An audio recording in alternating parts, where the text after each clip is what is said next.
लो जी, मजा आ गया।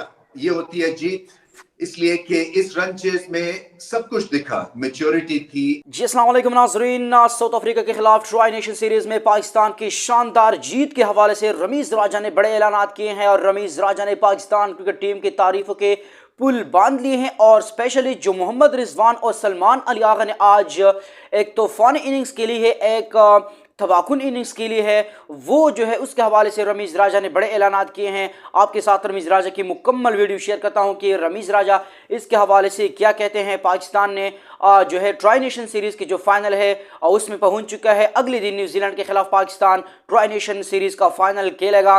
तो रमीज राजा इसके हवाले से क्या कहते हैं, पाकिस्तान की जीत के हवाले से, मोहम्मद रिजवान के हवाले से क्या कहते हैं, आइए सुनते हैं रमीज राजा की ये वीडियो। हमारे साथ रहिएगा। लो जी, मजा आ गया। ये होती है जीत, इसलिए कि इस रन चेज में सब कुछ दिखा, मैच्योरिटी थी, एक कामनेस थी, सेल्फ बिलीफ था, मेथड बहुत अच्छा था।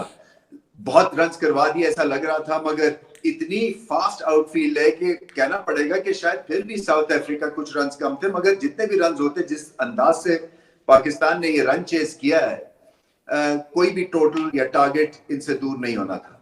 प्लेटफॉर्म बड़ा अच्छा इस रन चेज का सजाया और फखर बहुत अच्छी फॉर्म में देखे। देखिए, फखर में जब कामनेस आती है ना, जब तसल्ली और सुकून के साथ वो हिट्स लगा रहे होते हैं, तो फिर बहुत ही डेंजरस हो जाते हैं, क्योंकि फिर वो जल्दी आउट नहीं होते हैं, फिर वो लंबी इनिंग्स खेलते हैं। हालांकि इसमें अनफॉर्चुनेटली जल्दी आउट हो गए।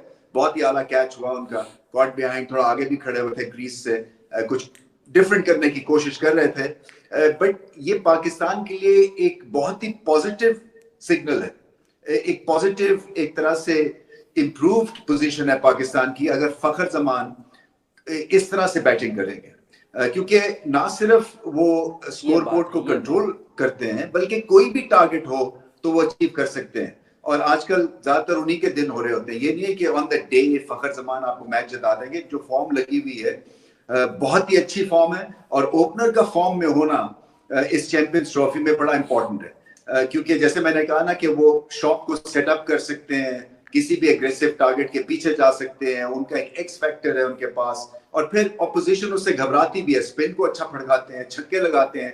पाकिस्तान के शायद वाहिद ये बल्लेबाज हैं जो कि कह के छक्का लगा सकते हैं, और इनका फॉर्म में होने से बहुत बड़ा एक प्लस मिलेगा, क्योंकि साइम अयूब तो अवेलेबल नहीं है। रिजवान और सलमान अली आगा की जो पार्टनरशिप थी वो लाजवाब, बल्कि मैच विनिंग तो थी। क्या चीजें अच्छी थी देखिए, एक तो कंट्रोल था, दूसरा ये था कि कॉमन सेंस थी। हालांकि साउथ अफ्रीका ने इनको ज्यादा आगे जाने नहीं दिया, क्योंकि चौका भी लगता था तो फिर भी जो ओवर था वो 6 या 7 रन ही उसमें हो रहे थे। मगर क्योंकि एक खुद एतमादी थी, और देखिए जब एक डिस्परेट सिचुएशन हो जाती है ना, ये डिस्परेट सिचुएशन थी, तो उसमें फिर आप लंबी इनिंग्स भी खेलते हैं, फिर आपका फोकस भी ज्यादा हो जाता है, और फिर आप जो है वो हर हाल में मैच जीतना भी चाहते हैं, क्योंकि वो एक डेस्परेट सिचुएशन आ जाती है ना।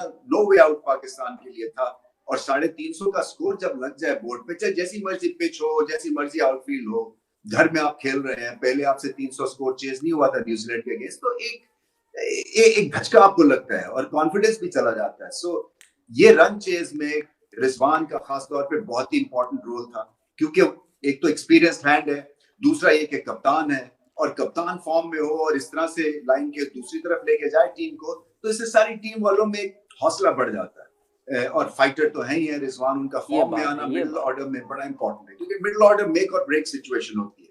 इसी तरह से जो सलमान की इनिंग्स है वो भी मेक और ब्रेक है, वो कहीं जल्दी आउट हो जाते हैं तो फिर पीछे पता नहीं क्या हो जाना था। तो पहले तो अपने आप को संभालना था दोनों ने, उसके बाद पार्टनरशिप लगानी थी, और फिर पार्टनरशिप 50 रन की नहीं, 100 रन की नहीं, 200-250 रन तक लेके गए।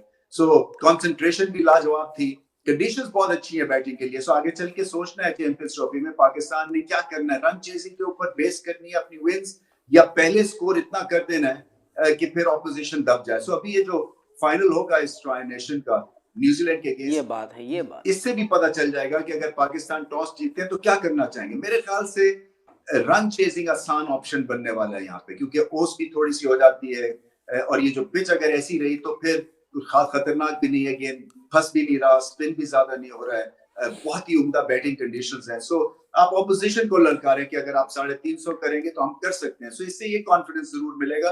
और कराची के लिए आपकी जो हिकमत अमली है, एक स्ट्रैटेजी जो है, वो भरपूर तरह से आपके पास मौजूद है। सो पाकिस्तान के लिए बहुत ही इंपॉर्टेंट विन। पाकिस्तान की बॉलिंग कुछ उतनी अच्छी नहीं थी, खैर क्योंकि कंडीशंस ऐसी थी, इसलिए क्या किसी के ऊपर उंगली उठाना, क्योंकि आजकल T20 हो, 50 ओवर्स हो, बॉलर्स की धुनाई होती है। आप मैच जीत जाए तो फिर क्रिटिसिज्म खत्म हो जाता है बॉलिंग के ऊपर, क्योंकि अगर आपने 350 करवा दिया तो फिर ऑपोजिशन ने 350 करवा भी दिया, उनको भी मार पड़ी है। तो इक्वली होगी सिचुएशन। बट फिर से मैं कहूंगा कि जब बैटिंग कंडीशंस हो और पेसर्स आपके पास हो, तो yorker within the stumps, या तो length ball within the stumps जो बॉडी की तरफ एम करे, या फिर yorker slower ball within the stumps. हर चीज विद इन द स्टंप्स होने की जरूरत है। और कोई ऐसे बल्लेबाज है जो स्टंप्स में रह के हिट मारते हैं, तो फिर आप अकॉर्डिंगली एडजस्ट करें। मगर इसमें रूम फॉर इम्प्रूवमेंट तो होगी, इसमें कोई शक नहीं। पाकिस्तान जो है, अगर आगे चल के कराची में ऐसे ही उनको पिचेस मिलती हैं, तो बैटिंग डीप करने की जरूरत नहीं है पाकिस्तान को, फिर एक एक्स्ट्रा बॉलर खिलाने की जरूरत है, क्योंकि बैटिंग कंडीशंस में बॉलिंग स्ट्रांग होगी तो फिर आपकी बचत है, बॉलिंग कंडीशंस में आपको बैटिंग स्ट्रांग करनी पड़ती है। असूल तो कुछ ऐसा ही है। बट एनीवे, बहुत बड़ी फतह, बहुत बड़ी विक्ट्री। इससे हौसला भी मिलेगा पाकिस्तान की फैंस को, पाकिस्तान की क्रिकेट टीम को। और कहीं न्यूजीलैंड से फाइनल जीत जाते हैं तो चैंपियंस ट्रॉफी में आइडियल तरीके से ये एंट्री अपनी देंगे।